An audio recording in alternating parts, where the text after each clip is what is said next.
ngeunah katingali jadi henteu loba merenyeng henteu loba kerung urang mah jadi memeh nyarios teh Rasul mah gumujeng heula agi ulang mah lawan rata-rata kerung heula naon atuh naon teh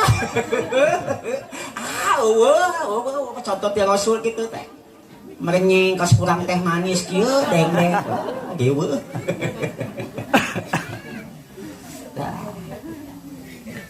pasok kerung orang hadis teh jadi ngahiji ka dieu teh maka